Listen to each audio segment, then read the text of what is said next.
এটা সত্যি আমাদের জন্য গর্বের। শুধু আমাদের বলবো না, যারা পর্যটন আসেন, যারা তীর্থযাত্রী আসেন, তীর্থযাত্রী, নিত্যযাত্রী এবং সাগরদ্বীপবাসী।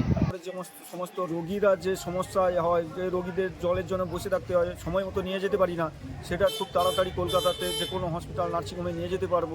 অসহায় জনগণ সবে বলছে চাই, মুড়ি গঙ্গা নদীতে মোরা ব্রিজে চাই, নদী পারাপারে চাই না যে ভ্যাসেল টাইম, চাই ব্রিজ আমরা চাই ব্রিজ, চাই ব্রিজ আমরা চাই ব্রিজ। ঐতিহাসিক ঘোষণা মুখ্যমন্ত্রীর, 1200 কোটি টাকা ব্যয়ে নির্মিত হবে মুড়িগঙ্গা নদীর ওপর গঙ্গাসাগর সেতু।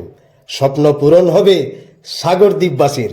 রাজ্যের গুরুত্বপূর্ণ তীর্থস্থান গঙ্গাসাগর। প্রত্যেক বছর লক্ষ লক্ষ মানুষ নদী পেরিয়ে সাগরদ্বীপে আসেন মকর সংক্রান্তিতে পুণ্য স্নানের জন্য। লাখ লাখ মানুষ আসেন কপিল মুনির দরবারে। কিন্তু সাগরদ্বীপে আসা যাওয়ার মাঝেই পড়ে মুড়িগঙ্গা নদী। জলপথ পেরিয়ে আসতে ও ফেরত যেতে গিয়ে বিভিন্ন সমস্যার সম্মুখীন হতে হয় তীর্থযাত্রী সহ দ্বীপবাসীর। এই সমস্যা থেকে মুক্তি দিতে বহুদিন ধরে কেন্দ্রের কাছে গঙ্গাসাগরে একটি ব্রিজ তৈরির জন্য আবেদন জানিয়েছিলেন রাজ্য সরকার। তবে কেন্দ্রীয় সরকারের থেকে সাড়া না পাওয়ায় রাজ্য সরকার নিজের উদ্যোগে এই ব্রিজ তৈরি করতে চায় বলে জানিয়েছিলেন মুখ্যমন্ত্রী মমতা ব্যানার্জি। অবশেষে বৃহস্পতিবার রাজ্য বাজেটে সেই ব্রিজ তৈরির বিষয়টি ঘোষণা করলেন খোদ মুখ্যমন্ত্রী মমতা ব্যানার্জি।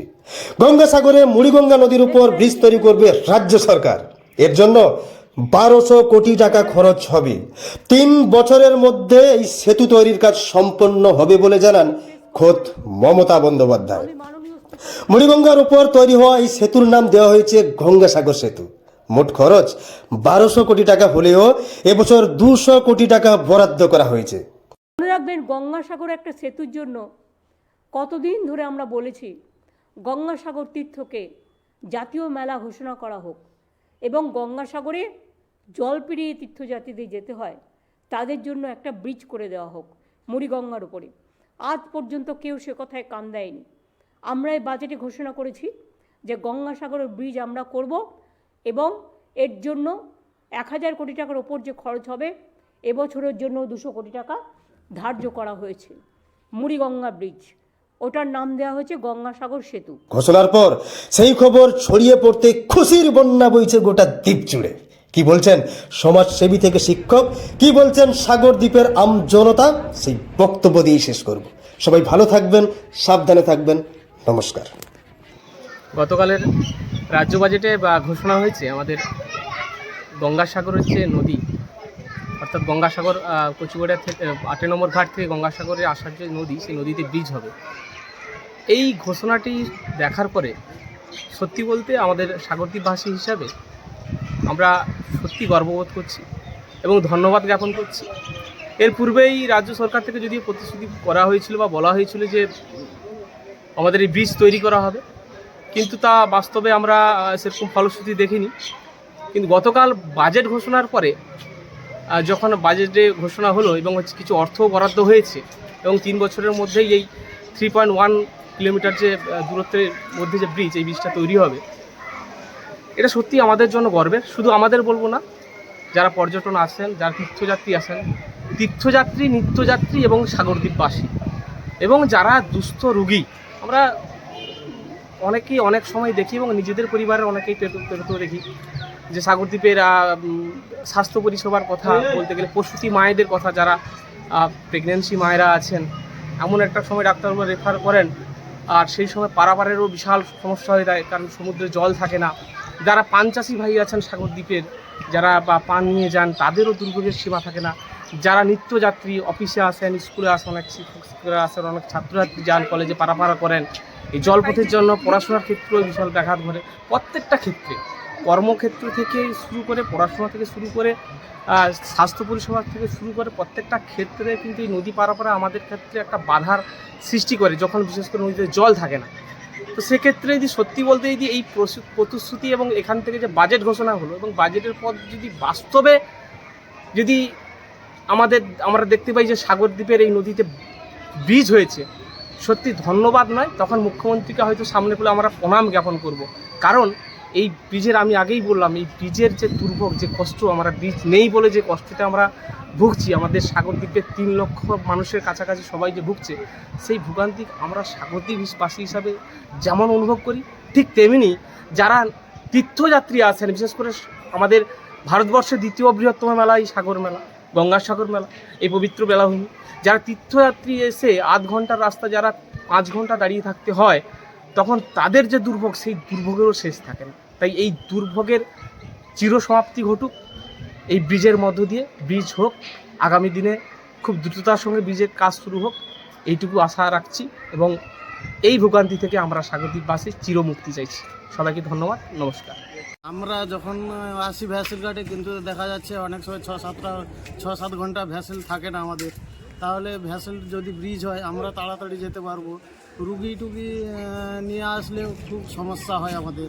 ব্রিজটা হলে তাড়াতাড়ি আমরা কলকাতার কোনো নার্সিংহোমে বা ইয়েতে রুগী নিয়ে তাড়াতাড়ি যাতায়াতের সুবিধা হবে, এই সুবিধা হয়। এছাড়া কি দ্রব্যমূল্যের দাম কমবে? দ্রব্যমূল্যের দাম তো কমবে মনে করি, আমি আশা করছি দ্রব্যমূল্যের দাম তো কমবে। আর এখানে যে সমস্ত ফসল উৎপন্ন হয় অনেক কম রেটে বিক্রি করতে হয়, তাহলে কি এগুলো কি ডাইরেক্ট আপনারা বিক্রি করতে? অনেক কম রেটে বিক্রি হয়। এটা ব্রিজ হলে সেই ফসল মূল্যের দামও বাড়বে, মানে ডাইরেক্ট নিয়ে গিয়ে বিক্রি? ডাইরেক্ট নিয়ে গেলে তো বাড়বে। তা সব দিক থেকে আপনাদের সুবিধা? হ্যাঁ, সব দিক থেকে তো সুবিধা হবে। ভ্যাস জল না থাকলে ভ্যাসেল 7-8 ঘন্টা করে বসে থাকতে হয় আমাদের, অনেক কাজের অসুবিধা হয় এই জন্য। বাইরের যাত্রীও আসে, এসে বসে থাকে যে জল না থাকার জন্য, এতে সুবিধা হবে। ব্রিজ যদি হয় সবার সুবিধা হবে, রোগীর সমস্যাও হয়। এর জন্য সরকারকে কি বলবে? যে সরকারকে তো যদি ব্রিজ হয় তো তাহলে সরকারকে ধন্যবাদ দিতে হবে। কালকের ঘোষণা করেছে যেটা, হ্যাঁ, শুনলাম তো যে ঘোষণা করেছে। আপনার নাম? আমার নাম শঙ্কর দাস, বাড়ি হরিণবাড়ি, সাগর থানা। ব্রিজ হলে আমাদের সাগরে 100% সুবিধা হবে। ব্রিজ হলে আমাদের যেমন যাতায়াতের সুবিধা হবে, সেরকম আমাদের বাণিজ্যিক সুবিধা হবে। একদিক থেকে আমাদের এখানকার মাল কলকাতাতে পৌঁছানোর সুবিধা হবে, বা কলকাতা থেকে যেসব মাল আমাদের ভ্যাসেল, ট্রলার, এলসিডি করে আনতে হয়, সেগুলো থেকে অনেকটা উপকার হবে আমাদের। ডাইরেক্ট চলে আসবে ব্রিজ হলে। ব্রিজ হলে আমাদের সাগরের যে সমস্ত রোগীরা যে সমস্যায় হয়, যে রোগীদের জলের জন্য বসে থাকতে হয়, সময় মতো নিয়ে যেতে পারি না, সেটা খুব তাড়াতাড়ি কলকাতাতে যে কোনো হসপিটাল, নার্সিংহোমে নিয়ে যেতে পারবো। সেদিক থেকে অনেক সুবিধা হবে। যেমন আমাদের এখানে সাগর মেলা বা সাগরের উদ্দেশ্যে সারা বছরই প্রচুর পর্যটক আসে, তারা ঘন্টার পর ঘন্টা বসে থাকে, তারা অতি সহজে আসতে পারবে। আরও পর্যটক না আসবে, তাতে আমাদের অনেকটা উপকার হবে। তাদের পর্যটন যত আসবে তাতে আমাদের ছোটোখাটো ব্যবসাগুলো ভালোভাবে চলবে, তাতেও অনেক উপকার হবে।